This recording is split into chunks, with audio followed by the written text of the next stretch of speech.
ನೋಡಿ, ಇವತ್ತು ಮುಖ್ಯಮಂತ್ರಿಗಳು ಬಜೆಟ್ ಪೂರ್ವಭಾವಿ ಸಭೆ ಕರೆದಿದ್ದಾರೆ. ಅದರಲ್ಲಿ ಬೇರೆ ಬೇರೆ ಸಮುದಾಯದವರಿಗೆ ಆಹ್ವಾನ ನೀಡಲಾಗಿದೆ.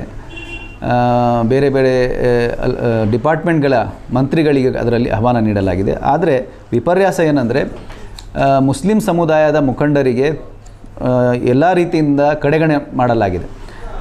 ಯಾಕೆ ಈ ರೀತಿ ಮುಖ್ಯಮಂತ್ರಿಗಳು ಮಾಡಿದ್ದಾರೆ? ನಾವು ವೆಲ್ಫೇರ್ ಪಾರ್ಟಿ ಆಫ್ ಇಂಡಿಯಾ ಕರ್ನಾಟಕದ ವತಿಯಿಂದ ಮುಖ್ಯಮಂತ್ರಿಗಳ ಈ ನಡೆಗೆ ಖಂಡಿಸ್ತಾ ಇದ್ದೇವೆ. ನೀವು ಚುನಾವಣೆ ಬಂದ ಸಂದರ್ಭದಲ್ಲಿ ದೊಡ್ಡ ದೊಡ್ಡ ವಾಗ್ದಾನಗಳು ಮಾಡ್ತೀರಾ, ಮತ್ತು ಈ ಸಮುದಾಯದ 80ರಿಂದ 90% ನಿಮಗೆ ಮತದಾನ ಆಗಬೇಕು. ಆದರೆ ಅವರ ಹಕ್ಕು ಕೊಡುವ ಸಂದರ್ಭದಲ್ಲಿ, ಅವರಿಗೆ ಅವರ ಸ್ಕೀಮ್ಗಳು ಕೊಡುವ ಸಂದರ್ಭದಲ್ಲಿ, ಅವರಿಗೆ ಬಜೆಟ್ ಅಲೋಕೇಶನ್ ಮಾಡುವ ಸಂದರ್ಭದಲ್ಲಿ ಎಲ್ಲವನ್ನು ಬದಿಗಿಟ್ಟು ಅವರಿಗೆ ಕಡೆಗಣನೆ ಮಾಡುವಂತಹ ಕೆಲಸ ಇದು ಪದೇ ಪದೇ ನಡೀತಾ ಇದೆ. ಇವತ್ತಿನ ಸಭೆಯಲ್ಲೂ ಕೂಡ ನೀವು ಎಲ್ಲ ಸಮುದಾಯದವರಿಗೆ, ದಲಿತ ಸಮುದಾಯದ ಅವರಿಗೆ ಕರೆದಿದ್ದೀರಾ, ಅದೇ ರೀತಿ ಹಿಂದುಳಿದ ಸಮುದಾಯಗಳಿಗೆ ಕರೆದಿದ್ದೀರಾ. ಆದರೆ ಮುಸ್ಲಿಂ ಸಮುದಾಯವನ್ನು ಕಡೆಗಣಿಸಿ ಕೇವಲ ಮುಸ್ಲಿಂ ಸಮುದಾಯದಲ್ಲಿ, ಅದು ಕೂಡ ಕಾಂಗ್ರೆಸ್ ಪಕ್ಷದಲ್ಲಿ ಇರುವಂತಹ MLA MLCಗಳಿಗೆ ಕರೆದಿದ್ದೀರಾ.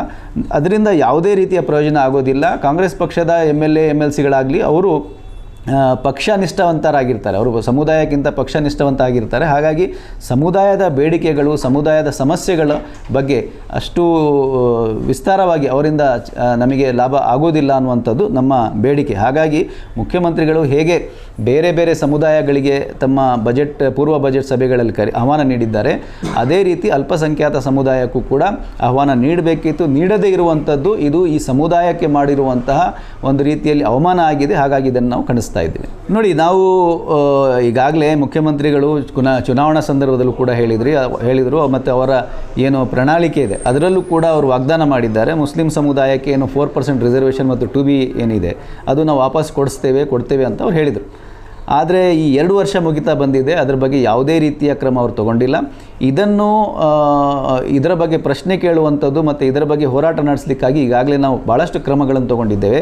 ಮುಖ್ಯಮಂತ್ರಿಗಳು ಗುಲ್ಬರ್ಗಾ ಭೇಟಿ ಸಂದರ್ಭದಲ್ಲಿ ನಮ್ಮ ರಾಜ್ಯ ಕಾರ್ಯದರ್ಶಿಯ ನೇತೃತ್ವದಲ್ಲಿ ನಾವೊಂದು ಮೆಮೊರಂಡಮು ಕೂಡ ಮುಖ್ಯಮಂತ್ರಿಗೆ ಕೊಟ್ಟಿದ್ದೇವೆ.